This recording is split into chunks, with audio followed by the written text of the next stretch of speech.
बिस्मिल्लाहिर्रहमानिर्रहीम। अस्सलाम वालेकुम स्टूडेंट्स, मैं हूं हसन फरीद, आपका फिजिक्स टीचर। स्टूडेंट्स, आज का हमारा आर्टिकल है quantized energies of electron. Energy अगर मैं कहता तो आप लोग कंफ्यूज ना होते, लेकिन ये क्वांटाइज्ड एनर्जी क्यों कह रहा हूं ये हम जानेंगे स्टूडेंट्स आज के लेक्चर में। तो आइए स्टूडेंट्स स्टार्ट करते हैं आज का लेक्चर। स्टूडेंट्स, अगर हम सिंपल बात करें कि आज का आर्टिकल है क्या, तो याद रखिएगा न्यूक्लियस के गिर्द रिवॉल्व करते हुए एक इलेक्ट्रॉन की एनर्जी हम लोगों ने फाइंड आउट करनी है। तो आप सोच रहे होंगे कि अगर मुझे energy of electron find out करनी है तो मुझे यहां पर सिर्फ एनर्जी का वर्ड लिखना चाहिए था, लेकिन ये मैंने एनर्जी के साथ क्वांटाइज्ड क्यों लिखा। स्टूडेंट्स, इसको समझने के लिए आप एक एग्जांपल समझें। जिस तरह से आप लोग जानते हैं कि न्यूक्लियस के गिर्द इलेक्ट्रॉन रिवॉल्व कर रहे हैं, बिल्कुल उसी तरह से आप लोग जानते हैं कि जमीन के गिर्द सैटेलाइट भी रिवॉल्व कर रहे हैं। वो और बात है कि दोनों के नेचर ऑफ फोर्स डिफरेंट है। जो हमारे पास इलेक्ट्रॉन का केस है वहां पर न्यूक्लियस और इलेक्ट्रॉन के दरमियान इलेक्ट्रिक फोर्स है, जबकि जमीन और सैटेलाइट के दरमियान ग्रेविटेशनल फोर्स है। बज़ाहिर ये दोनों केसेस बड़े सिंपल लग रहे हैं और बिल्कुल सिमिलर लग रहे हैं, एक जैसे लग रहे हैं, लेकिन इनमें एक बहुत इंपॉर्टेंट डिफरेंस है। और वो डिफरेंस क्या है? देखिए, सैटेलाइट के केस में मैं जानता हूं सैटेलाइट की जो पोजीशन है कि सैटेलाइट कहां सर्कुलर ऑर्बिट बनाए हुए है, ये इस बात पर डिपेंड करती है कि सैटेलाइट की एनर्जी कितनी है। अगर मैं सैटेलाइट की एनर्जी चेंज कर दूं तो सैटेलाइट की लोकेशन भी चेंज हो जाएगी, वो एक और जगह पर ऑर्बिट कर लेगा। और अगर मैं और एनर्जी चेंज कर दूं तो आप देखेंगे उसकी पोजीशन और चेंज हो जाएगी। इनफैक्ट मैं जहां पर चाहूं उसकी पोजीशन फिक्स कर सकता हूं, उसका ऑर्बिट फिक्स कर सकता हूं, बस मुझे उस पोजीशन के लिए उसको एनर्जी देनी चाहिए। यानी कि दूसरे अल्फाज में मैं कह सकता हूं कि एक सैटेलाइट जमीन के गिर्द कहीं भी ऑर्बिट बना सकता है, कहीं भी रह सकता है। इसका मतलब उसके पास कोई भी एनर्जी हो सकती है, क्योंकि वो कहीं भी रह सकता है और हर जगह रहने के लिए एक डिफरेंट अमाउंट ऑफ एनर्जी उसको चाहिए होगी। अब स्टूडेंट्स, आप सोचेंगे इलेक्ट्रॉन के केस में भी ऐसा ही होता होगा, लेकिन ऐसा नहीं है। लास्ट लेक्चर में भी हम लोगों ने देखा कि जब इलेक्ट्रॉन की बात करते हैं तो इलेक्ट्रॉन अगर यहां पर ऑर्बिट बना रहा है तो आप सोच रहे होंगे उसको थोड़ी सी ज्यादा एनर्जी दूंगा तो वो यहां ऑर्बिट बना लेगा, लेकिन ऐसा नहीं है। बल्कि हमने देखा वो इस सारी जगह पर ऑर्बिट नहीं बना सकता। क्यों नहीं बना सकता, इसकी रीजन हम पहले पढ़ चुके हैं, लेकिन बस इतना याद रखिएगा, इलेक्ट्रॉन यहां ऑर्बिट नहीं बना सकता, फिर इलेक्ट्रॉन यहां ऑर्बिट बना सकता है, और फिर इतनी जगह है जहां इलेक्ट्रॉन ऑर्बिट नहीं बना सकता, फिर यहां पर ऑर्बिट बना सकता है। यानी कि सैटेलाइट के बरक्स यहां पर अगर आप देखें तो हर जगह इलेक्ट्रॉन नहीं रह सकता, बल्कि इलेक्ट्रॉन की कुछ पोजीशंस पॉसिबल हैं। इसे कहते हैं कि जो इलेक्ट्रॉन है उसकी पोजीशन क्वांटाइज्ड है। क्वांटाइज्ड का मतलब क्या है? फिक्स है, कुछ खास जगहों पर, हर जगह पर नहीं हो सकती। जब इलेक्ट्रॉन की पोजीशन क्वांटाइज्ड है तो फिर इलेक्ट्रॉन की एनर्जी भी क्वांटाइज्ड होगी। उसके पास कुछ एनर्जीज हो सकती हैं क्योंकि वो कुछ जगहों पर रह सकता है, बाकी क्योंकि ये सारी वो जगह है जहां पर वो नहीं रह सकता तो यहां पर रहने वाली एनर्जीज भी उसके पास नहीं होंगी। इसका मतलब जिस तरह सैटेलाइट के पास हर किस्म की एनर्जी हो सकती है, इलेक्ट्रॉन के पास हर किस्म की एनर्जी नहीं हो सकती। सिर्फ कुछ वैल्यूज हैं जो वो रख सकता है न्यूक्लियस के गिर्द, और इस वजह से मैंने बोला कि आज जो हम एनर्जी डिस्कस करेंगे वो क्या है? Quantized energy. अब स्टूडेंट्स, इससे पहले कि मैं इलेक्ट्रॉन की एनर्जी को कैलकुलेट करने की अटेम्प्ट करूं, मैं आपको जरा बताता चलूं कि एनर्जी की क्या टाइप्स हैं जो हम लोगों ने फर्स्ट ईयर में पढ़ी हैं। आप लोगों को स्टूडेंट्स याद होगा कि हम लोगों ने फर्स्ट ईयर में जब एनर्जी को डिस्कस किया तो हम लोगों ने देखा एनर्जी की दो टाइप्स हैं। Number 1 kinetic energy and number 2 potential energy. याद रखिएगा, kinetic energy is due to motion. मिसाल के तौर पर जब एक पत्थर रोल होता हुआ आपकी तरफ आ रहा हो तो वो जब आपको लगता है तो आपको हिट करता है, आपको हर्ट करता है, पेन होती है, आप फौरन कहते हैं कि यार ये पत्थर जब रोल होते हुए आ रहा था तो इसके पास एनर्जी थी, क्योंकि वो मोशन में था, मूव कर रहा था, इसलिए आप कहेंगे इसके पास किनेटिक एनर्जी है। क्योंकि किनेटिक एनर्जी की वजह क्या होती है? किनेटिक एनर्जी की वजह मोशन होती है। स्टूडेंट्स, किनेटिक एनर्जी का फार्मूला क्या होगा? किनेटिक एनर्जी का फार्मूला जो है वो हाफ mv², ये भी आप लोग जानते हैं। और स्टूडेंट्स याद रखिएगा, किनेटिक एनर्जी कभी नेगेटिव नहीं हो सकती। Kinetic energy is always positive, और या जीरो हो सकती है अगर वो बॉडी रुकी हुई है, लेकिन अगर किनेटिक एनर्जी है तो वो पॉजिटिव होगी, नेगेटिव नहीं हो सकती। अब स्टूडेंट्स जरा इमेजिन करें दूसरी टाइप ऑफ एनर्जी जिसको हमने पोटेंशियल एनर्जी बोला था। Potential energy is because of any force. याद रखिएगा, पोटेंशियल एनर्जी की वजह फोर्स, जिस तरह किनेटिक एनर्जी की वजह मोशन है, पोटेंशियल एनर्जी की वजह जो है वो फोर्स है। जरा इमेजिन करें एक और सिनेरियो कि वो पत्थर जो है वो एक कंप्रेस्ड स्प्रिंग के साथ पड़ा हुआ है। अब स्टूडेंट्स, आप लोग अभी देख रहे हैं कि पत्थर रुका हुआ है, आप लोग समझते हैं इसमें कोई एनर्जी नहीं है, लेकिन मैं अलाउ करूंगा अगर स्प्रिंग को तो आप देखेंगे स्प्रिंग जैसे ही एक्सपैंड करेगा तो वो पत्थर को रोल करेगा और फिर आपको पत्थर जब हिट करेगा तो हर्ट करेगा। अब आप कहेंगे यार इसका मतलब वो जो पत्थर रुका हुआ था तब भी उसके पास एनर्जी थी। वो और बात है, मुझे उस वक्त नजर नहीं आई, लेकिन ये जो एनर्जी है इसे हम कहते हैं ये पोटेंशियल एनर्जी है। और आप कहेंगे ये क्यों है? क्योंकि इस वक्त तो रुका हुआ है, मोशन तो है नहीं, किनेटिक एनर्जी तो नहीं है, ये एनर्जी किस वजह से है? तो आप कहेंगे कि ये एनर्जी तो स्प्रिंग के अंदर स्टोर हुई है। ये जो स्प्रिंग की फोर्स थी उसके अंदर जो है वो पोटेंशियल एनर्जी स्टोर हुई थी। इसका मतलब पोटेंशियल एनर्जी की जो वजह होती है वो कोई ना कोई फोर्स होती है। ग्रेविटी के अंदर देख ले, एक ऑब्जेक्ट रेस्ट पर है, लेकिन आप लोग जानते हैं जब आप इसको छोड़ेंगे खुद ब खुद नीचे आएगा। उसकी वजह क्या है? उसकी वजह एक ग्रेविटेशनल फोर्स है जो जमीन की तरफ उसको खींचेगी। तो पोटेंशियल एनर्जी की वजह कोई ना कोई फोर्स होती है। तो फोर्सेस की तो बहुत सी टाइप्स होती हैं। ग्रेविटी में फिर पोटेंशियल एनर्जी का कोई और फार्मूला होगा, इसी तरह से इलेक्ट्रिक फील्ड के अंदर कोई और फार्मूला होगा, स्प्रिंग के केस में कोई और फार्मूला होगा। तो याद रखिएगा कि हम यहाँ पर पोटेंशियल एनर्जी का कोई फार्मूला आपके सामने नहीं लिखते, बल्कि मैं कहता हूं कि यह पोटेंशियल एनर्जी को मेजर करने का एक और तरीका भी है। मिसाल के तौर पर आप लोग जानते हैं कि ये स्प्रिंग इस वक्त कंप्रेस्ड है, तो इसके पास कुछ ना कुछ पोटेंशियल एनर्जी है। कैसे निकालें? एक आसान तरीका यह है कि आप थोड़ी देर के लिए इमेजिन करें कि ये स्प्रिंग कंप्रेस नहीं है बल्कि अपने रिलैक्स स्टेट में। अब आप इसको कंप्रेस करने के लिए इस पर फोर्स लगाकर, वर्क लगाकर इसको यहां तक लेकर आएंगे। अब इसमें एनर्जी स्टोर होगी ना, पोटेंशियल एनर्जी। और ये पोटेंशियल एनर्जी कहां से आई? जो वर्क आपने लगाया, क्योंकि हर लम्हा आपका वर्क लगता रहा, वही उसमें पोटेंशियल एनर्जी बन के स्टोर होगी। तो इसका मतलब हम कह सकते हैं कि if you want to calculate the potential energy you better calculate work, क्योंकि जितना आपका वर्क लगा है वही पोटेंशियल एनर्जी बनकर स्टोर हो गया। तो पोटेंशियल एनर्जी निकालना है तो ये देखो कि आपका वर्क कितना लगा है। इसलिए मैं यहाँ पर आप लोगों के सामने लिख रहा हूँ कि पोटेंशियल एनर्जी किसके बराबर होता है? वर्क के बराबर होता है। वो वर्क इलेक्ट्रिक फील्ड में जितना वो कैलकुलेट कर लें, ग्रेविटेशनल फील्ड में जितना वो कैलकुलेट कर लें, वो आप पर डिपेंड करता है। अब स्टूडेंट्स, किनेटिक एनर्जी के बारे में मैंने आपको एक और इंपॉर्टेंट बात बताई, और वो क्या है? किनेटिक एनर्जी जीरो हो सकती है, किनेटिक एनर्जी पॉजिटिव हो सकती है, लेकिन किनेटिक एनर्जी नेगेटिव नहीं हो सकती है। लेकिन मजे की बात यह है कि जो हमारी पोटेंशियल एनर्जी है वो जीरो भी हो सकती है, वो पॉजिटिव भी हो सकती है किनेटिक एनर्जी की तरह, लेकिन एक खास बात यह है कि वो नेगेटिव भी हो सकती है। Students, potential energy zero, potential energy positive और पोटेंशियल एनर्जी नेगेटिव का मतलब क्या है? आइए जरा इसको एक आसान एग्जांपल से समझते हैं। स्टूडेंट्स, जरा इमेजिन करें कि मेरे पास एक पॉजिटिव चार्ज है और इस पॉजिटिव चार्ज का ये फील्ड है, इससे बहुत दूर एक पॉजिटिव चार्ज है। इस पॉइंट पर मैं देखना चाहता हूं इसकी पोटेंशियल एनर्जी कितनी है। आप खुद सोचें, ये जो दूसरा पॉजिटिव चार्ज है ये उसकी फील्ड से ही बाहर है, क्या इस पर कोई फोर्स लग रही है? आप कहेंगे नहीं, कोई फोर्स नहीं लग रही। जब हमारे पास कोई फोर्स ना लगे तो हम कहते हैं कि ये इस वक्त फ्री स्टेट में है, यानी इस पर किसी किस्म की कोई फोर्स ही नहीं है, तो ये फ्री है, आजाद है। जब कोई चार्ज या कोई भी चीज आजाद हो, यानी दूसरी की फोर्स उस तक पहुंच ही नहीं रहा, तो फिर हम कहते हैं कि पोटेंशियल एनर्जी जीरो है, क्योंकि पोटेंशियल एनर्जी है ही किस वजह से? फोर्स की वजह से। तो स्टूडेंट्स, पहली बात हम लोगों ने क्या सीखी कि अगर कोई ऑब्जेक्ट दूसरे ऑब्जेक्ट से इतना दूर हो कि वहां तक उसकी फोर्स ना पहुंचे, तो फिर हम कहते हैं पोटेंशियल एनर्जी जीरो। या आसान अल्फाज में पोटेंशियल एनर्जी जीरो का मतलब आप क्या समझेंगे कि वो जो ऑब्जेक्ट जिसकी आप एनर्जी फाइंड आउट करना चाह रहे हैं वो आजाद है। नाउ स्टूडेंट्स, दूसरी बात अब क्या है? अगर मेरे पास पोटेंशियल एनर्जी पॉजिटिव है, इसका क्या मतलब है? अगर मेरे पास पोटेंशियल एनर्जी पॉजिटिव है तो इसका मतलब अब वो ऑब्जेक्ट आजाद तो नहीं है, इसका मतलब वो फोर्स फील कर रहा है। लेकिन जरा इमेजिन करें ये वाला केस, अब ये चार्ज जो पॉजिटिव चार्ज है ये इस जगह पर पड़ा है। अब आप लोग जानते हैं कि इस वक्त ये आजाद तो नहीं है, ये तो फोर्स फील कर रहा है, लेकिन स्टूडेंट्स अगर मैं इसको छोड़ दूं तो ये खुद ब खुद मूव करते करते आजाद हो जाएगा ना। अगर कोई चीज ऐसी जगह पर मौजूद हो कि जब मैं उसको छोड़ूं तो वो खुद ब खुद आजाद हो जाए, तो फिर मैं कहूंगा उस पॉइंट पर उसकी पोटेंशियल एनर्जी पॉजिटिव है। ये बिल्कुल देसी लैंग्वेज में मैं आपसे बात कर रहा हूं, ये देसी निशानियां हैं पोटेंशियल एनर्जी पॉजिटिव नेगेटिव वगैरह देखने की। तो स्टूडेंट्स, हम लोगों ने क्या देखा कि इस पॉइंट के ऊपर अगर मैं देखना चाहता हूं पोटेंशियल एनर्जी कितनी है, तो मुझे पता है जीरो तो नहीं है, क्योंकि जीरो तो कहां होती है? जहां फोर्स फील नहीं करता। तो यहां पर कुछ ना कुछ एनर्जी तो होगी। अगर मैं इसको छोड़ दूं तो जब ये मूव करेगा तो ये खुद ब खुद अपने आप को आजाद करवा लेगा। जब अपने आप को आजाद करवा लेगा तो फिर मैं कहूंगा कि इसने खुद ब खुद आजाद करा, इसका मतलब इस पॉइंट के ऊपर इसकी पोटेंशियल एनर्जी पॉजिटिव थी। अच्छा स्टूडेंट्स, जरा इमेजिन करें कि मेरे पास इस पॉइंट पर एक नेगेटिव चार्ज हो। जब ये नेगेटिव चार्ज होगा तो आप लोग जानते हैं कि जब ये इस पॉइंट पर पड़ा होगा तो ये जो पॉजिटिव चार्ज है इसको अट्रैक्ट कर रहा होगा। अगर आप इसको छोड़ें, क्या ये खुद ब खुद आजादी की तरफ जाएगा? यानी क्या ये जीरो एनर्जी की तरफ जाएगा? नहीं, बल्कि ये तो ऑपोजिट डायरेक्शन में मूव कर रहा है। अगर ऐसा हो तो हम कहेंगे पोटेंशियल एनर्जी नेगेटिव है। और याद रखिएगा, पोटेंशियल एनर्जी जब नेगेटिव होगी इस पॉइंट के ऊपर, इसका ये मतलब है कि वो फोर्स फील कर रहा है, और इसका ये मतलब है कि अगर मैं उसको छोड़ूं वो खुद ब खुद आजाद नहीं हो सकता, तो फिर उसकी आजादी की कीमत हमें अदा करनी पड़ेगी। यानी फिर जिस चीज की पोटेंशियल एनर्जी नेगेटिव हो उसको आजाद करने के लिए हमें एनर्जी देनी पड़ती है। तो एनर्जी देंगे तो हम इसको आजाद करवा पाएंगे। 3 केसेस डिस्कस किए, दोबारा से एक दफा क्विक रिव्यू देखें। अगर मेरे पास एक चार्ज दूसरे चार्ज से इस पॉइंट पर पड़ा हो तो फिर आप देखेंगे कि यहाँ पर उसकी फोर्स फील नहीं करा, इसे हम कहेंगे पोटेंशियल एनर्जी जीरो है, इसका मतलब है कि वो आजाद ही है।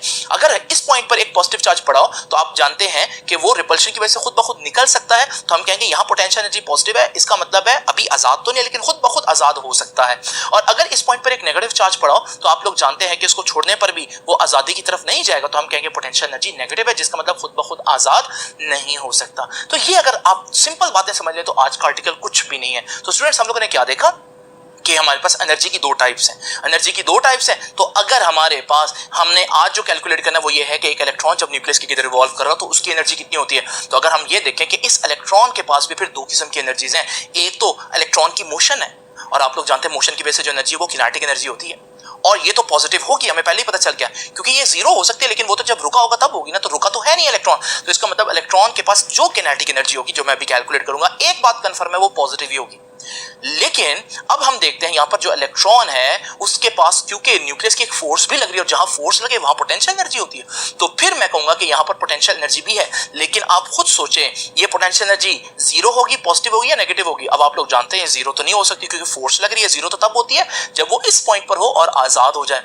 अब आप लोग जानते हैं ये नेगेटिव चार्ज है, जब ये नेगेटिव चार्ज होगा तो ये तो हर वक्त न्यूक्लियस के गिर्द अट्रैक्ट हो रहा है। अगर मैं थोड़ी देर के लिए इसको छोड़ दूं तो आप लोग जानते हैं कि आजादी की तरफ नहीं बल्कि अट्रैक्शन की वजह से न्यूक्लियस की तरफ भागेगा। इसका मतलब ये खुद ब खुद आजाद नहीं हो सकता, और जब कोई चीज खुद ब खुद आजाद ना हो सके तो फिर हम कहते हैं कि उसकी पोटेंशियल एनर्जी नेगेटिव है। तो ये बड़ी इंपॉर्टेंट दो ऑब्जेक्टिव्स हैं कि जब एक न्यूक्लियस के इलेक्ट्रॉन रिवॉल्व कर रहा हो तो उसके पास किनेटिक एनर्जी भी होती है, पोटेंशियल एनर्जी भी होती है, लेकिन वो किनेटिक एनर्जी पॉजिटिव होगी, लेकिन पोटेंशियल एनर्जी नेगेटिव होगी। ये तो हो गया सिंपल सा कॉन्सेप्ट, जो मैंने आपको थोड़ा सा आइडिया दे दिया कि आज हम करने क्या जा रहे हैं, इसको याद रखिएगा। और ये जो मैंने अभी आप लोगों के सामने सारी डिटेल लिखी है किनेटिक और पोटेंशियल की, ये भी याद रखिएगा। बिल्कुल इसी तरह से आप इसको ग्रेविटी में भी अप्लाई कर सकते हैं और किसी और फील्ड में भी अप्लाई कर सकते हैं। स्टूडेंट्स, आइए अब हम कैलकुलेट करते हैं इलेक्ट्रॉन की एनर्जी। तो हमारे पास सबसे पहले मैं हेडिंग डाल देता हूं, एनर्जी ऑफ एन इलेक्ट्रॉन। अब आप लोग जानते हैं इलेक्ट्रॉन तो किसी भी ऑर्बिट में हो सकता है। जब वो किसी भी ऑर्बिट में होगा तो एनर्जी कुछ भी हो सकती है। इसलिए मैं पहले कह देता हूं भाई, किसी मैं जो अभी कैलकुलेशन करने लगा हूं वो जनरल कैलकुलेशन है, किसी भी ऑर्बिट पर अप्लाई की जा सकती है। तो इसलिए मैं कह रहा हूं मैं क्या कैलकुलेट करने जा रहा हूं, एनर्जी ऑफ एन इलेक्ट्रॉन। किस ऑर्बिट में, पहले में, दूसरे में, तीसरे में, नहीं, किसी भी ऑर्बिट में। तो इसे मैं कहूंगा energy of electron in nth orbit. nth orbit का मतलब है किसी भी ऑर्बिट में। n की वैल्यू 1 पुट करूंगा तो फर्स्ट ऑर्बिट के लिए आ जाएगा, n की वैल्यू 5 पुट करूंगा तो फिफ्थ ऑर्बिट के लिए आ जाएगा। तो स्टूडेंट्स, अब मैं ये जान चुका हूं, पहले मैंने आपको बताया कि इलेक्ट्रॉन की जो टोटल एनर्जी है nth ऑर्बिट में, सपोज करें मैं उसे En कह देता हूं, तो वो टोटल एनर्जी में से कुछ हिस्सा किनेटिक एनर्जी का होगा और कुछ हिस्सा पोटेंशियल एनर्जी का होगा। तो उसको मैं EP कह देता हूं, ठीक है जी। और मैं इसे कह देता हूं इक्वेशन नंबर 1। आप लोगों को मैं पहले ही बता चुका हूं कि ये जो किनेटिक एनर्जी है, ये जो भी आंसर आएगा, जो भी आएगा, होगी पॉजिटिव। ये जो पोटेंशियल एनर्जी है, जो भी आंसर आएगा, होगी नेगेटिव। वजह मैं आपको बता चुका हूं। अब हमने इन दोनों को कैलकुलेट करने के बाद इसी फॉर्मूला में पुट कर देना है तो हमारा आंसर आ जाएगा। लेकिन ये कैलकुलेट कैसे करनी है स्टूडेंट्स, आइए सबसे पहले पोटेंशियल एनर्जी को कैलकुलेट करते हैं। तो पोटेंशियल एनर्जी,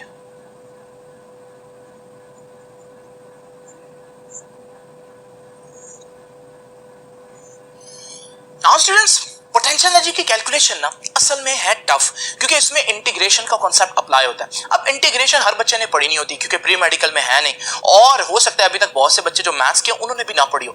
इसलिए मैं इसको जरा सिंपल तरीके से करवाता हूं जिससे आप लोगों को करना चाहिए। मैंने आप लोगों को क्या बताया अभी कि हमारे पास एक कंप्रेस्ड स्प्रिंग के पास आप लोग जानते हैं कि पोटेंशियल एनर्जी है, लेकिन कितनी है उसका आसान तरीका यह है कि जब ये स्प्रिंग कंप्रेस नहीं होगा तो आप इसको कंप्रेस करें। इस दौरान आपका वर्क लगेगा, आप अपना वर्क तो कैलकुलेट कर सकते हैं ना। जब आप अपना वर्क कैलकुलेट कर लें तो आप कह दें एंड पर कि यही पोटेंशियल एनर्जी है, क्योंकि आपका वर्क ही पोटेंशियल एनर्जी बनकर स्टोर हो रहा है। तो अगर आप पोटेंशियल एनर्जी कैलकुलेट नहीं कर सकते तो एक काम तो कर सकते हैं, और वो क्या है कि आप अपना वर्क जो लग रहा है उसको कैलकुलेट कर लें, वो ही पोटेंशियल एनर्जी आ जाएगी। तो अगर मैं यहां पर इलेक्ट्रॉन की पोटेंशियल एनर्जी फाइंड आउट करना चाहता हूं तो फिर मैं इलेक्ट्रॉन पर किया गया वर्क फाइंड आउट कर लेता हूं। अब मैं यहां बातों को सिंपल रखता हूं, असल में ये कॉन्सेप्ट है इंटीग्रेशन का, लेकिन सिर्फ हम यहां पर कोशिश करते हैं अपना आंसर लाने की। स्टूडेंट्स, जैसे कि मैं पहले बता चुका हूं, पोटेंशियल एनर्जी का आंसर नेगेटिव आना है, ये बात याद रखिएगा, ठीक है।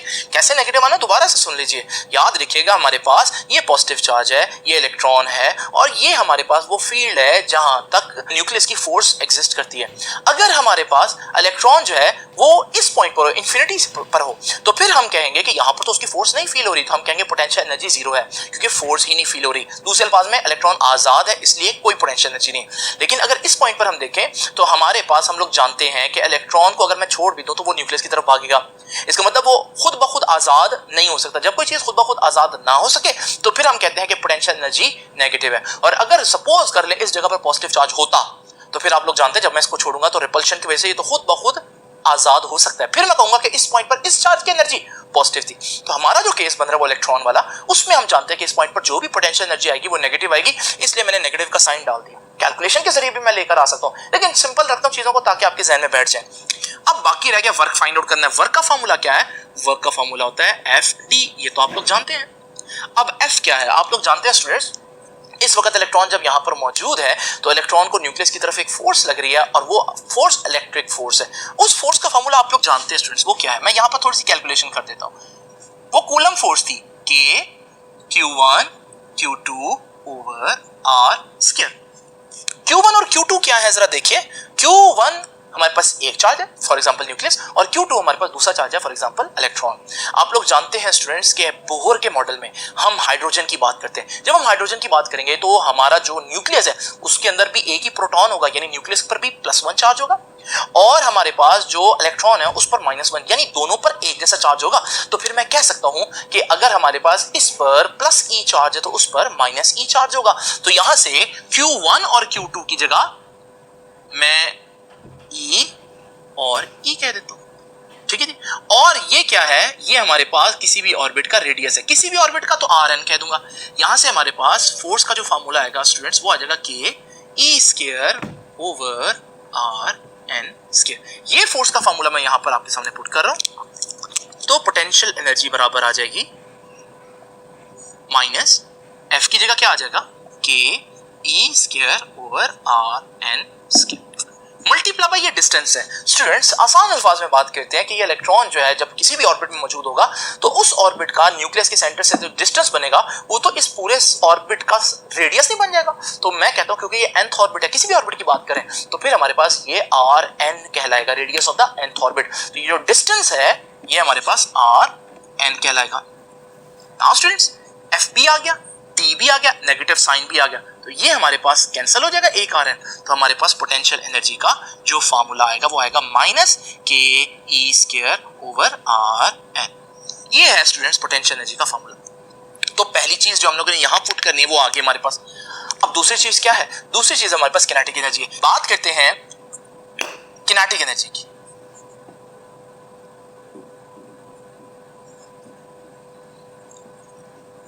अब students kinetic energy find out करने से पहले जरा मेरी बात तवज्जो से सुननी है आप लोगों ने, और वो बात ये है कि आप लोग जानते हैं जब भी कोई चीज हम सर्कल में घुमा रहे हो तो बज़ाहिर तो सर्कल में घूम रही होती है, लेकिन इसका ये मतलब नहीं कि वो सर्कल में घूमना चाहती है। मिसाल के तौर पर ये देख रहे हैं आप इस शख्स को कि ये एक ऑब्जेक्ट को सर्कल में घुमा रहा है, तो क्या वो जो पत्थर सर्कल में घूम रहा है क्या वो सर्कल में घूमना चाहता भी है?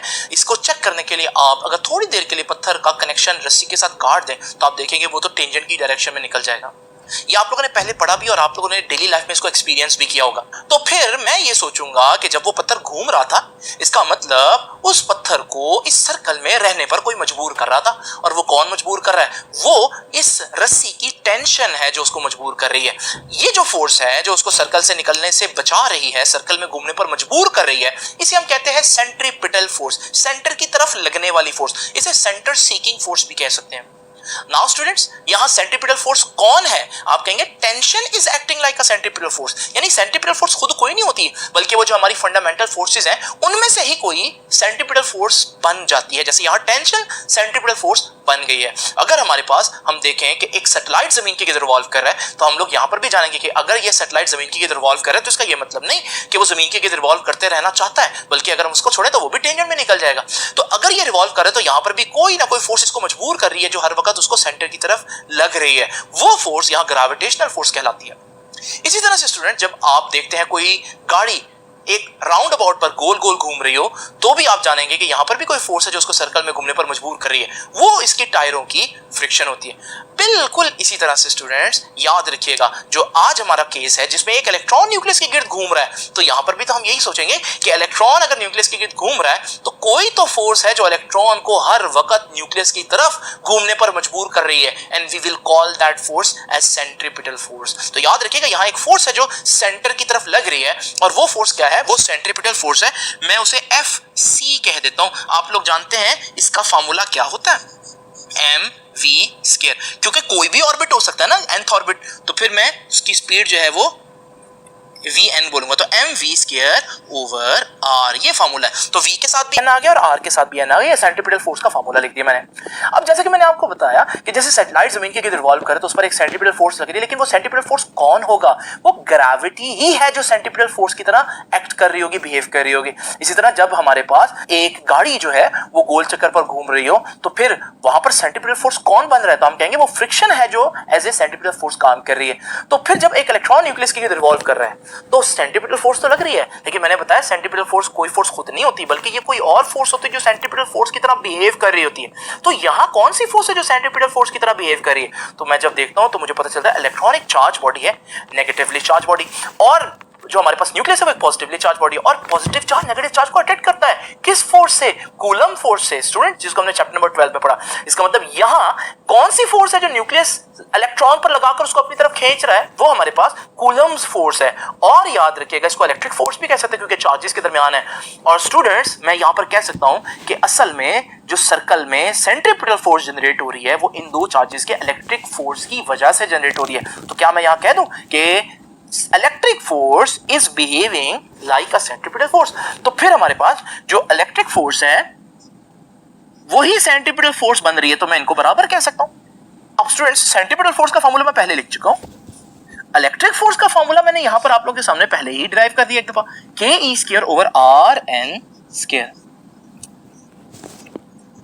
अब स्टूडेंट्स इसको सिंप्लीफाई करते हैं, देखें एक आर एन तो आर एन से कैंसिल हो गया, तो हमारे पास क्या बच गया, हमारे पास बच गया एम वी एन स्क्वायर, ठीक है, और इधर क्या रहेगा जी, के e square over r N. आप सोचेंगे सर आप किन कामों में पड़ गए हैं, हमारा काम तो था किनेटिक एनर्जी फाइंड आउट करना, आप पता नहीं क्या सेंट्रीपिटल फोर्स और इलेक्ट्रिक फोर्स के चक्कर में पड़ गए।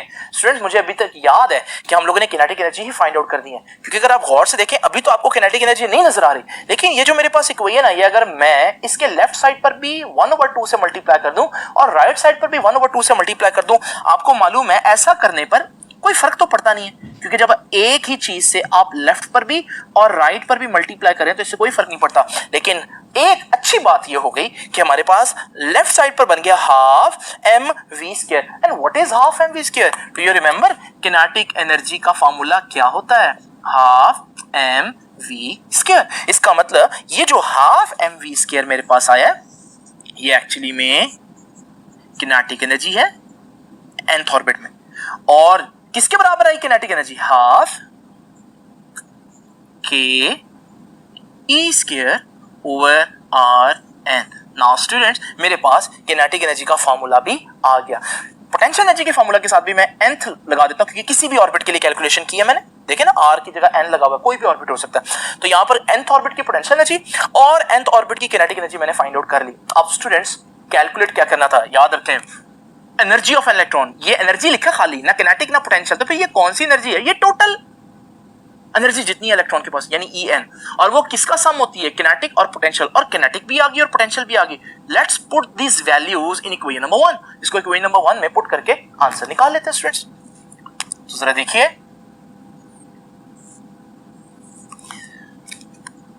तो मैं यहां लिख देता हूं कि put values of kinetic energy and potential energy in equation number 1। तो स्टूडेंट्स इक्वेशन नंबर 1 क्या है, इक्वेशन नंबर 1 ये है, दोबारा लिख देता हूं एक दफा इधर, E n total energy of electron in nth orbit is equals to kinetic energy of electron in nth orbit, वो जो भी ऑर्बिट है, और potential energy of electron in that orbit। और हम लोग जान चुके हैं कि हमारे पास किनेटिक एनर्जी का आंसर पॉजिटिव आएगा, पोटेंशियल का नेगेटिव आएगा, बड़ी दफा बता चुका हूं क्यों, तो किनेटिक एनर्जी का फॉर्मूला देखें, पॉजिटिव ही आया, कितना है, half k e square over r n. Potential energy का फॉर्मूला जो है वो हमारे पास minus k e square over r n आया है। अच्छा, इसी स्टेप में आप देख रहे हैं पॉजिटिव और negative, plus into minus, minus होगा तो जब मैं इस ब्रैकेट को खोलूंगा तो यहां पर नेगेटिव साइन आ जाएगा, तो मैं यहीं पर ही ये कर रहा हूं। नाउ स्टूडेंट्स, आइए इसका एलसीएम लेकर इसको सॉल्व करते हैं।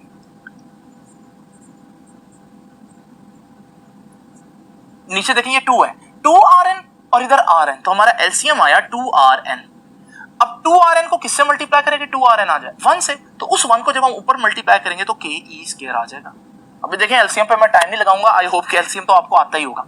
इसी तरह से स्टूडेंट्स, यहाँ rn को किससे मल्टीप्लाई करें कि डिनोमिनेटर वाली चीज बन जाए, तो ये rn है, ये 2rn है, तो 2 से मल्टीप्लाई करेंगे इसको तो ये बन जाएगा, उस 2 को हम ऊपर मल्टीप्लाई कर देंगे, माइनस 2 के ई स्क्वायर हो जाएगा। ठीक है, अब जब मैं इससे मल्टीप्लाई माइनस करूंगा तो ये बड़ी वैल्यू है, क्योंकि इसके साथ 2 आ रहा है तो हमारे पास नेगेटिव साइन आ जाएगा, जो बड़ी वैल्यू का साइन हो वही आता है, और साथ क्या आ जाएगा, के ई स्क्वायर, ठीक है जी, ओवर 2rn। तो ये है students total energy of electron in nth orbit. किसी भी ऑर्बिट में इलेक्ट्रॉन के पास जो टोटल एनर्जी होगी कितनी होगी, इतनी होगी। इसमें पोटेंशियल और किनेटिक दोनों का सम आ रहा है, लेकिन पोटेंशियल आपको मालूम है ना नेगेटिव थी, याद रखिएगा इलेक्ट्रॉन की टोटल एनर्जी भी नेगेटिव ही आई है। इसका मतलब इलेक्ट्रॉन खुद ब खुद आजाद नहीं हो सकता। याद है ना नेगेटिव एनर्जी का क्या मतलब बताया था, कि नेगेटिव एनर्जी का मतलब था कि इलेक्ट्रॉन खुद ब खुद आजाद नहीं हो सकता। पॉजिटिव एनर्जी का मतलब है इलेक्ट्रॉन खुद ब खुद आजाद हो सकता है अगर होती तो, और इसी तरह से जीरो एनर्जी का मतलब है कि वो चीज ऑलरेडी ही आजाद है। नाउ स्टूडेंट्स, इसकी तरफ मैं मजीद डिटेल पर आऊंगा, लेकिन अब हम लोग ये जानते हैं कि किसी भी ऑर्बिट का रेडियस कितना होता है, क्योंकि लास्ट आर्टिकल क्या था, क्वांटाइज रेडियाई। तो किसी भी ऑर्बिट का रेडियस क्या होगा ये हम लोग जानते हैं, और ये कितना होगा, n square h square divided by 4 pi square k m e square. Students, ये हम लोगों ने ऑलरेडी लास्ट आर्टिकल में डिराइव किया हुआ है। अब याद रखिएगा, मैं ये वैल्यू इधर पुट कर दूंगा ताकि मेरे पास एक और इक्वेशन आ जाए। तो हमारे पास जब मैं ये वैल्यू इधर पुट करूंगा तो en is equal to minus as it is k e square as it is. चले मैं इसको यूं कर देता हूं आसानी के लिए, कि मैं इसको थोड़ी देर के लिए लिख देता हूं नेगेटिव के ई स्क्वायर ओवर 2, और ये rn इधर लिखने की बजाय ये अलग करके लिख देता हूं 1 ओवर rn। बात तो एक ही है, उससे फर्क नहीं पड़ता, rn फिर मल्टीप्लाई होकर नीचे ही आ जाएगा, लेकिन जरा कैलकुलेशन लिखने में आसान हो जाएगी। तो minus k e square over 2, ठीक है, ये वाली चीज, और मल्टीप्लाई किससे करना है, 1 ओवर rn। अब जरा देखें rn कितना है, rn तो है हमारे पास 4, n तो है हमारे पास n स्क्वायर h स्क्वायर, ये वाली चीज, divided by 4 pi square k m e square. आप जानते हैं स्टूडेंट्स कि हमारे पास जब कोई डिनोमिनेटर के नीचे डिनोमिनेटर में आए तो वो न्यूमिनेटर में चला जाता है। तो स्टूडेंट्स हमारे पास ये बन जाएगा minus k e square over 2 multiply by, नीचे n स्क्वायर h स्क्वायर तो एज इट इज रहेगा, लेकिन ये जो 4 पाई स्क्वायर के एम ई स्क्वायर है ये ऊपर चला जाएगा, तो 4 पाई स्क्वायर के एम ई स्क्वायर। अब स्टूडेंट्स अगर आप देखें तो सिर्फ हमारे पास ये 2 2 4, ये सिर्फ चीज कैंसिल है, उसके अलावा कोई चीज कैंसिल नहीं होगी। इनफैक्ट ये k से मल्टीप्लाई होकर k स्क्वायर, और ये e का स्क्वायर e के स्क्वायर से मल्टीप्लाई होकर e की पावर 4 बन जाएगा। तो हमारे पास फाइनल जो आंसर आएगा वो आएगा en is equal to minus, इसमें से ये जो n स्क्वायर है ना इसको मैं अलग लिख लेता हूँ। अब बाकी देखिए अंदर क्या रह गया, माइनस मैंने बाहर निकाल लिया, n स्क्वायर बाहर लिख दिया, बाकी रह गया k और k स्क्वायर, बल्कि पहले मैं ये 2 लिख देता हूँ, 2, फिर k इंटू k स्क्वायर, फिर 4 पाई स्क्वायर, और E square into E square, ई की पावर 4 और साथ m आ जाएगा, divided by h square. Now students जरा तवज्जो से देखिए, इन चीजों को मैंने ब्रैकेट में क्यों लिखा, क्योंकि अगर आप गौर से देखें तो ये सारे कांस्टेंट्स हैं। k कांस्टेंट है, कूलम कांस्टेंट, पाई 3.14 कांस्टेंट है, m mass of electron constant होता है, charge of an electron constant होता है, एच प्लैंक कांस्टेंट है, वो भी कांस्टेंट है, यानी मेरे पास इस सारी ब्रैकेट के अंदर जो चीजें हैं वो कांस्टेंट है। अब ये कांस्टेंट क्या होगा, पहले तो मैं आपको बता दूं कि मैं इसकी जगह लिख देता हूं, चलिए मैं अलग लिख देता हूं कि हमारे पास ब्रैकेट के अंदर जो ये सारी चीज है ये एक कांस्टेंट है, ठीक है, कांस्टेंट है। लेकिन स्टूडेंट्स ये कांस्टेंट एक्चुअली में क्या होगा, अगर आप गौर करें, लेफ्ट साइड पर एनर्जी है, एनर्जी का यूनिट जूल होता है, फिर हमारे पास ये एन है, एन का तो कोई यूनिट नहीं होता, एन तो एक नंबर है, नंबर ऑफ ऑर्बिट। आपको मालूम है फिजिक्स में कोई इक्वेशन तब दुरुस्त होती है जब उसके लेफ्ट साइड पर जो यूनिट हो राइट साइड पर भी वही यूनिट हो। अगर ये जूल है तो फिर इसका मतलब ये ब्रैकेट में जो भी चीज है आंसर उसका जूल ही आएगा, क्योंकि तभी दोनों साइड्स के यूनिट बराबर होंगे। और अगर इसका आंसर जूल आ जाता है तो फिर ये भी तो एनर्जी ही हुई ना। लेकिन ये कौन सी एनर्जी होगी ये मैं आगे चल के डिस्कस करता हूं। फिलहाल मैं आपको ये बता दूं कि अगर मैं इसको लिखता हूं ई एन, साथ में लिखूंगा माइनस नीचे एन स्क्वायर, और इस सारी चीज को मैं कोई एनर्जी ही कह रहा हूं क्योंकि यूनिट सेम आ रहा है, तो ई नॉट कह देता हूं। ये फॉर्मूला है स्टूडेंट्स बहुत इंपॉर्टेंट। इस फॉर्मूला से मैं अब आपके सामने कुछ बहुत इंपॉर्टेंट कंक्लूजन्स करूंगा नेक्स्ट बोर्ड पर। तो याद रखिएगा कि ये जो फॉर्मूला है इसमें ये जो पैरेंथेसिस जो ब्रैकेट के अंदर सारी चीज है कांस्टेंट है, उसका यूनिट क्योंकि एनर्जी वाला बनता है तो फिर मैंने उसको सिंबल भी एनर्जी वाला ही दे दिया, लेकिन उसको ई नॉट कह दिया। थोड़ी देर बाद हम ये डिस्कस करेंगे कि ई नॉट क्या है, लेकिन फिलहाल आप लोग इस फॉर्मूला को जरा ध्यान से देख लें। मैं इसको नेक्स्ट बोर्ड पर लिखता हूं और फिर हम कुछ इंपॉर्टेंट कंक्लूजन्स देखते हैं जो यहां से हम ड्रॉ कर सकते हैं, और वो बहुत इंपॉर्टेंट है स्टूडेंट्स। आइए चलते हैं नेक्स्ट बोर्ड पर और देखते हैं कि वो क्या कंक्लूजन्स हैं। स्टूडेंट्स ये वो फॉर्मूला जो अभी हम लोगों ने डिराइव किया, इस फॉर्मूला के अंदर दो चीजें आपको नजर आ रही हैं। एक तो है एन, एन का मतलब है नंबर ऑफ ऑर्बिट, जिस ऑर्बिट के लिए आप कैलकुलेशन कर रहे हैं एन की वैल्यू फर्स्ट ऑर्बिट के लिए 1 होगी, सेकंड ऑर्बिट के लिए 2 पुट करेंगे, थर्ड ऑर्बिट के लिए 3 पुट करेंगे एंड सो ऑन। इसी तरह से स्टूडेंट्स जो आप देख रहे हैं ई नॉट वो सारे कांस्टेंट की वैल्यूज थी कुल मिलाकर, और याद रखिएगा ई नॉट की वैल्यू जब हमने पुट की तो ये आए 13.6 इलेक्ट्रॉन वोल्ट्स। देखिए यूनिट जूल में नहीं बल्कि इलेक्ट्रॉन वोल्ट यूज कर रहे हैं, वो भी एनर्जी का ही यूनिट है। अब स्टूडेंट्स ये वैल्यूज याद रख के मैंने अब करना क्या है, मैंने किसी भी ऑर्बिट पर एनर्जी कैलकुलेट करनी है। स्टूडेंट्स आप लोग जानते हैं कि हम लोगों ने जब लास्ट लेक्चर लिया तो लास्ट लेक्चर में हम लोगों ने डिस्कस किया कि हमारे पास जो ऑर्बिट्स हैं वो न्यूक्लियस के गिर्द इक्वली स्पेस्ड नहीं होते इस तरह से जैसे मैं आप लोगों को दिखा रहा हूं। ऐसा नहीं होता कि फर्स्ट ऑर्बिट और सेकंड के दरमियान जितना फासला है सेकंड और थर्ड के दरमियान भी उतना ही हो, थर्ड और फोर्थ के दरमियान भी उतना ही हो, इक्वली स्पेस नहीं होते। बल्कि हम लोगों ने देखा कि एक्चुअली में जो हमारे पास फर्स्ट 2 ऑर्बिट्स हैं वो बहुत करीब होते हैं, फिर सेकंड और थर्ड ज्यादा दूर होते हैं, थर्ड और फोर्थ ज्यादा दूर होते हैं। तो असल पिक्चर आपके पास ये बनती है, यानी कि जो स्टार्ट के ऑर्बिट्स हैं वो बहुत करीब, और जो दूर के ऑर्बिट्स हैं जैसे जैसे न्यूक्लियस से दूर जाते हैं उनके दरमियान गैप जो है, फिजिकल गैप जो है, उनके दरमियान जो डिस्टेंस है वो बढ़ता रहता है। ये पिक्चर आप लोगों के दोबारा मैंने रिकॉल करवा दी एक दफा, फिर से इसको याद रखिएगा। तो अब मैं क्या करना चाहता हूं, अगर इलेक्ट्रॉन फर्स्ट ऑर्बिट में है तो उसकी एनर्जी क्या होगी ये कैलकुलेट करना चाहता हूं, या सेकंड में है तो उसकी एनर्जी क्या होगी, या थर्ड में है तो उसकी एनर्जी क्या होगी। अब फार्मूला तो मेरे पास आ चुका है। ये फार्मूला किस ऑर्बिट के लिए, तो एन बता रहा है कि ये किसी भी ऑर्बिट पर अप्लाई हो सकता है, क्योंकि nth ऑर्बिट का मतलब है कोई भी ऑर्बिट। तो अगर मैंने फर्स्ट के लिए इस फार्मूला को अप्लाई करना है तो एन की वैल्यू 1 पुट करूं, सेकंड के लिए करना है तो सेकंड की एनर्जी में हम एन की वैल्यू 2 पुट करेंगे, थर्ड ऑर्बिट की एनर्जी कैलकुलेट करनी है तो एन की वैल्यू 3 पुट करेंगे। तो आइए स्टूडेंट्स ये करके देखते हैं। अब फर्स्ट ऑर्बिट के लिए एन की वैल्यू 1 पुट करनी है, तो फर्स्ट ऑर्बिट की जो एनर्जी है जब मैं एन की वैल्यू 1 पुट करूंगा इधर E1 आ जाएगा, is equals to minus e not divided by n का स्क्वायर, एन तो 1 है। अच्छा अब मैं यहीं पर ही कैलकुलेशन कर देता हूं। 1 का स्क्वायर तो स्टूडेंट्स 1 ही नहीं होता, और किसी भी चीज को 1 से डिवाइड करें तो आंसर तो वही आता है, तो आंसर तो वही माइनस ई नॉट ही आएगा। इसका मतलब फर्स्ट ऑर्बिट की एनर्जी कितनी हुई, माइनस ई नॉट। आप वैल्यू में भी इसको निकाल सकते हैं क्योंकि आपको मालूम है ई नॉट कितना है 13.6, तो फिर फर्स्ट ऑर्बिट की एनर्जी कितनी हुई, माइनस ई नॉट यानी माइनस 13.6 इलेक्ट्रॉन वोल्ट। ये है फर्स्ट ऑर्बिट की एनर्जी। अब स्टूडेंट्स सेकंड ऑर्बिट की एनर्जी कितनी होगी, सेकंड ऑर्बिट के लिए मैं एन की जगह 2 पुट करूंगा, यहां राइट साइड पर माइनस ई नॉट आ जाएगा, डिवाइडेड बाय नीचे क्या आ जाएगा 2 एन की जगह, और फिर उसका स्क्वायर। अब हम लोग ये भी जानते हैं कि 2 का स्क्वायर कितना होता है, 2 का स्क्वायर 4 होता है, तो हम इसकी जगह 4 लिख देते हैं। तो ये है सेकंड ऑर्बिट की एनर्जी। और हम इसको वैल्यू में भी लिख सकते हैं। अगर मैं ई नॉट की वैल्यू 13.6 पुट कर दूं तो फिर आप 13.6 को 4 से डिवाइड करेंगे तो ये आपका आंसर आ जाएगा -3.4 इलेक्ट्रॉन वोल्ट।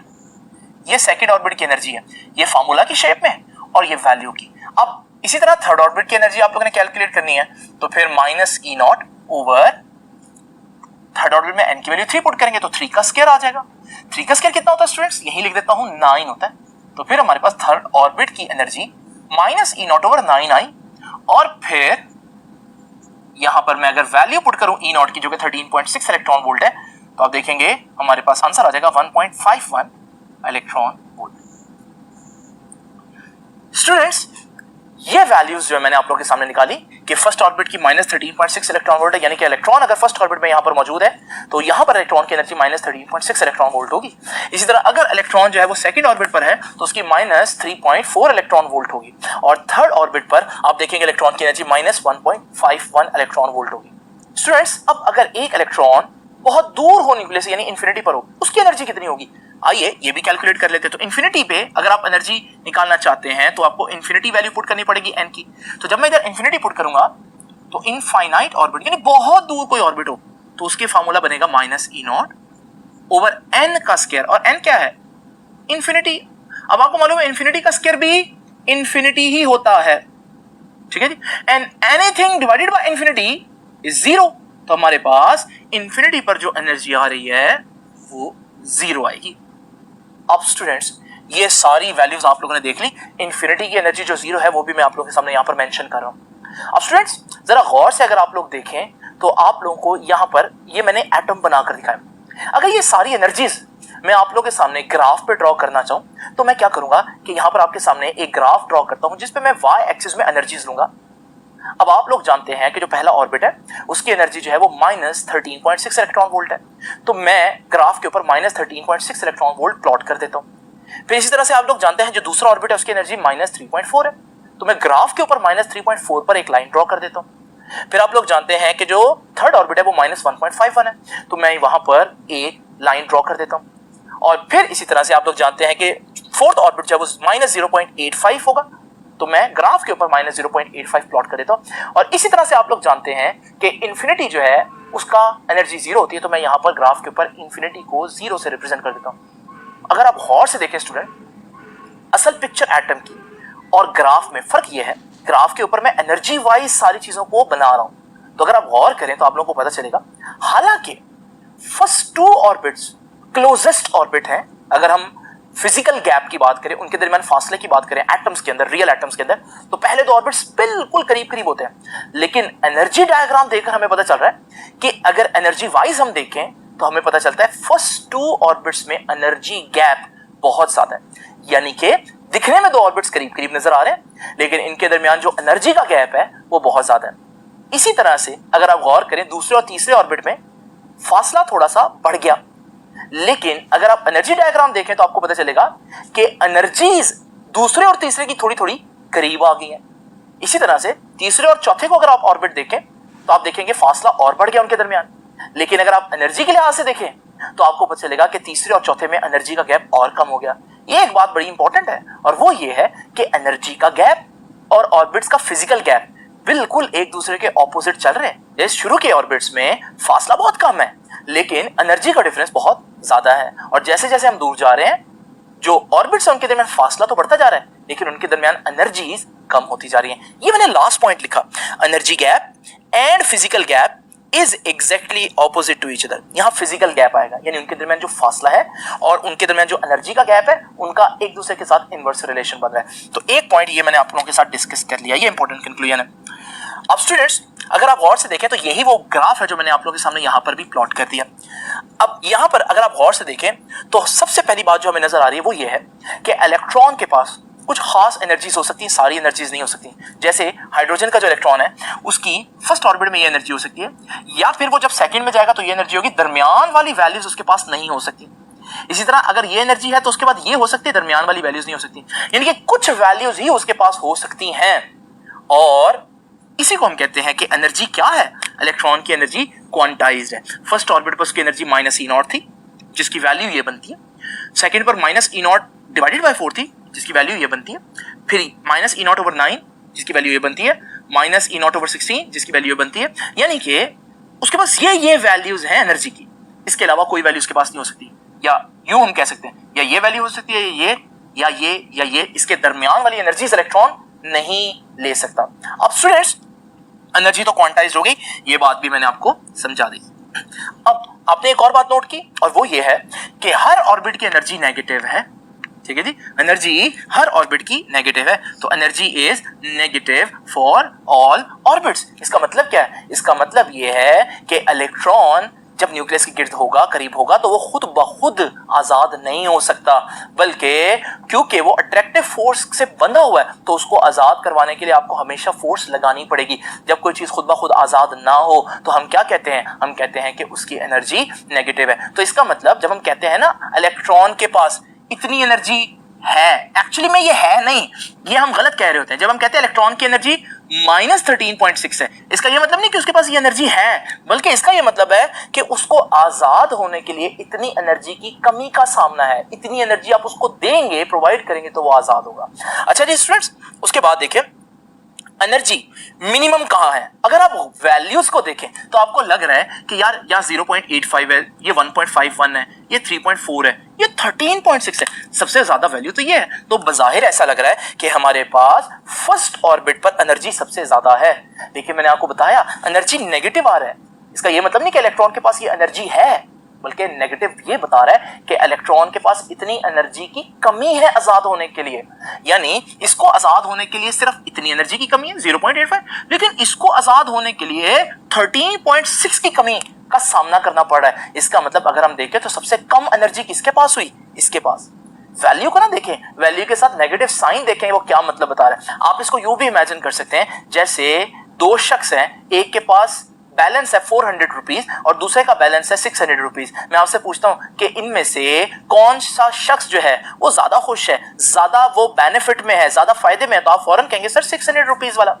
लेकिन अगर मैं दोनों के साथ नेगेटिव का साइन लगा दूं, अब नेगेटिव ये बता रहा है कि इनके पास इतना पैसा है नहीं, बल्कि इन्होंने इतना उधार देना है। अब मैं आपसे पूछूं कि इनमें से कौन ज्यादा बेनिफिट में है, तो आप कहेंगे सर वो जो नेगेटिव 400 रुपीज वाला है वो ज्यादा फायदे में, क्योंकि उसने उधार देना है लेकिन सिर्फ 400।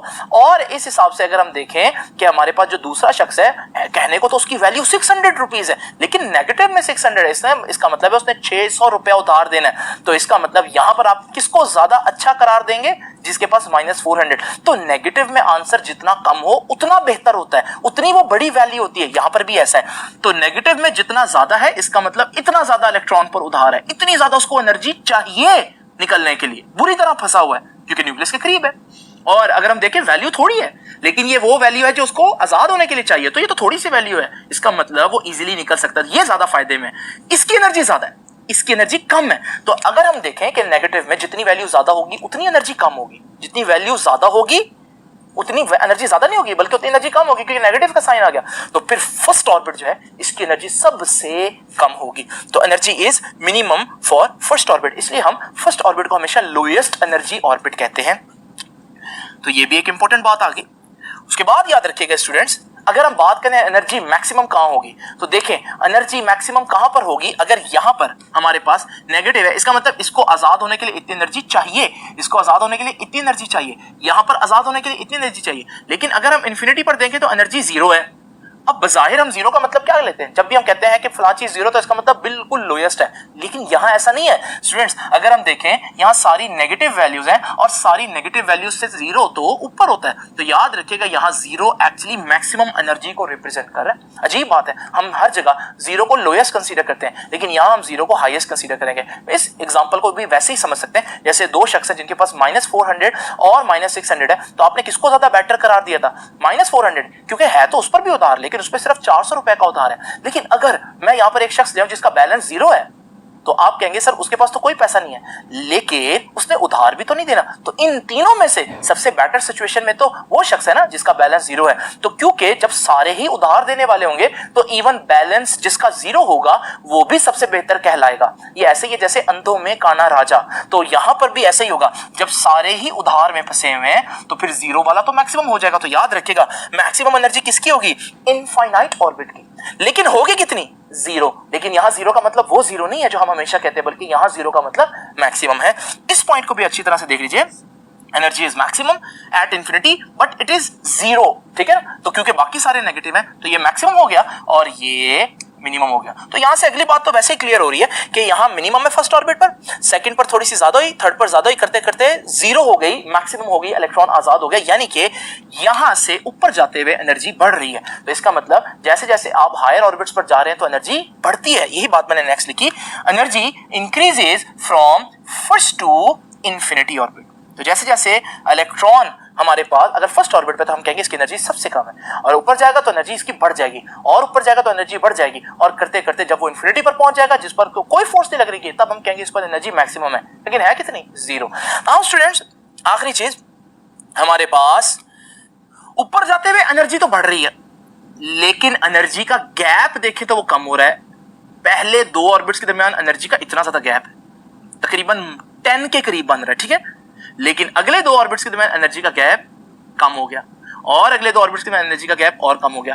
तो एनर्जी ऊपर जाते हुए बढ़ रही है, लेकिन एनर्जी का गैप या डिफरेंस जो है वो ऊपर जाते हुए कम हो रहा है। तो ये भी बड़ी इंपॉर्टेंट बात है कि energy difference decreases from first to infinity. Energy first से इंफिनिटी बढ़ रही है, लेकिन एनर्जी का जो डिफरेंस है वो फर्स्ट से इंफिनिटी कम हो रहा है।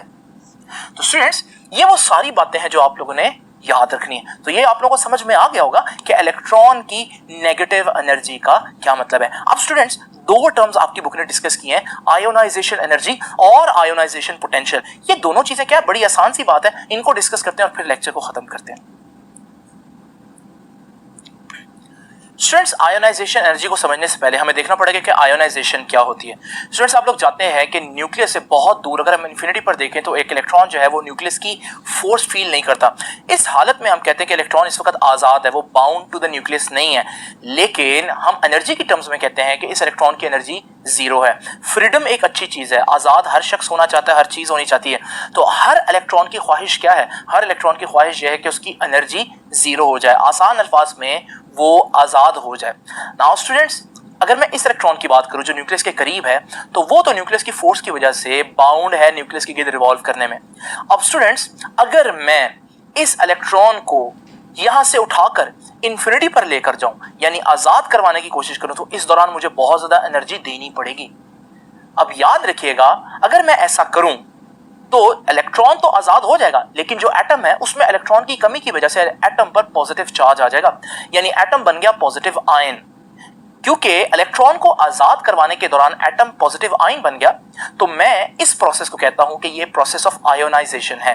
यानी आयोनाइजेशन में अगर आप एटम को देखें तो एटम आयन बन रहा है, लेकिन मैं यूं भी एक्सप्लेन कर सकता हूं कि आयोनाइजेशन वो प्रोसेस है जिसमें आप एक इलेक्ट्रॉन को न्यूक्लियस की फोर्स से आजाद करवाकर इंफिनिटी पर ले जाते हैं। अब डेफिनेटली ऐसा करने के लिए हमें एनर्जी चाहिए, जैसे कि मैंने आप लोगों को बताया।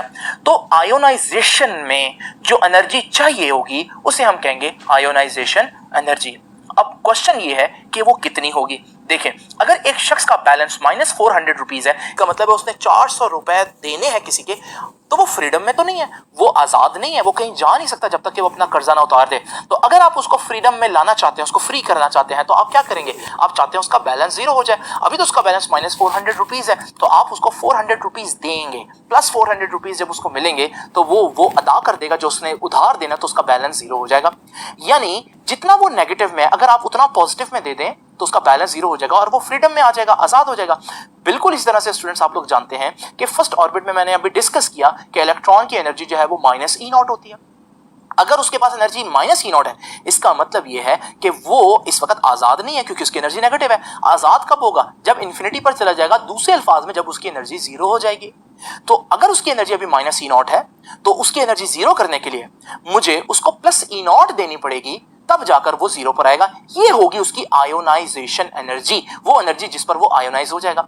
इसी तरह अगर एक इलेक्ट्रॉन सेकंड ऑर्बिट पर मौजूद है, तो सेकंड ऑर्बिट में इलेक्ट्रॉन की एनर्जी मैंने अभी डिस्कस किया -E0/4 होती है। तो अगर मैं चाहता हूं कि वो फ्री हो जाए, उसमें आजादी आ जाए, यानी कि उसकी एनर्जी जीरो हो जाए, तो फिर मुझे इस ऑर्बिट में उसको +E0/4 एनर्जी देनी पड़ेगी, क्योंकि इससे उसका आंसर एनर्जी का 0 हो जाएगा और वो इन्फिनिटी पर चला जाएगा। और इसी तरह से थर्ड ऑर्बिट पर अगर उसकी energy minus e not over 9 है तो फिर उसको आजाद करवाने के लिए मुझे प्लस ई नॉट ओवर 9 देनी पड़ेगी और वो एनर्जी 0 होने पर आजाद हो जाएगा। इसका मतलब जिस ऑर्बिट में जितनी एनर्जी नेगेटिव में होती है उतनी आप पॉजिटिव में दे दें तो फिर वो हमारे पास आजाद हो जाएगा, यानी आयोनाइजेशन हो जाएगी।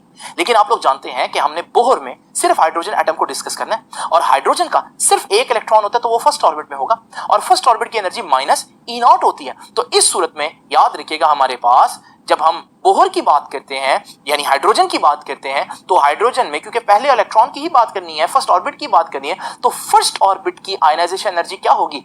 जो फर्स्ट ऑर्बिट से इलेक्ट्रॉन को इंफिनिटी पर लेकर जाने के लिए एनर्जी चाहिए, फर्स्ट ऑर्बिट पर एनर्जी माइनस ई नॉट है, तो फिर मुझे 0 करने के लिए एनर्जी कितनी एनर्जी देनी पड़ेगी? Plus E not. इस वजह से जब मैं आयनाइजेशन एनर्जी को आपकी बुक में डिफाइन करूंगा तो मैं फर्स्ट ऑर्बिट की ही बात करूंगा। तो देखिए, what is ionisation energy? Energy required to completely remove an electron from the first orbit. Now students, first orbit की एनर्जी हाइड्रोजन के केस में कितनी है? आयनाइजेशन एनर्जी वो ई नॉट है और वो है कितनी? Plus 13.6 electron volt. ठीक है जी, ये फर्स्ट ऑर्बिट की एनर्जी नहीं है, फर्स्ट ऑर्बिट की एनर्जी माइनस 13.6 इलेक्ट्रॉन वोल्ट है। ये फर्स्ट ऑर्बिट से इलेक्ट्रॉन को निकालने की एनर्जी है, उतनी ही होगी, सिर्फ प्लस का साइन आ जाएगा। तो ये है फर्स्ट ऑर्बिट की आयोनाइजेशन एनर्जी। इसी तरह सेकंड थर्ड की भी होती है, लेकिन हाइड्रोजन के केस में डेफिनेटली इसको डिस्कस नहीं कर सकते। अब स्टूडेंट्स, आयोनाइजेशन पोटेंशियल क्या? आपने ये तो पूछा नहीं कि सर ये एनर्जी हम कैसे देंगे। डेफिनेटली ये एनर्जी देने के कई तरीके हैं। मिसाल के तौर पर एक फोटोन फेंक कर जिसकी एनर्जी प्लस 13.6 इलेक्ट्रॉन वोल्ट हो यानी प्लस ई नॉट हो, तो जब वो फर्स्ट ऑर्बिट के इलेक्ट्रॉन को जाकर एब्जॉर्ब होगा फोटोन, वो इंफिनिटी पर चला जाएगा।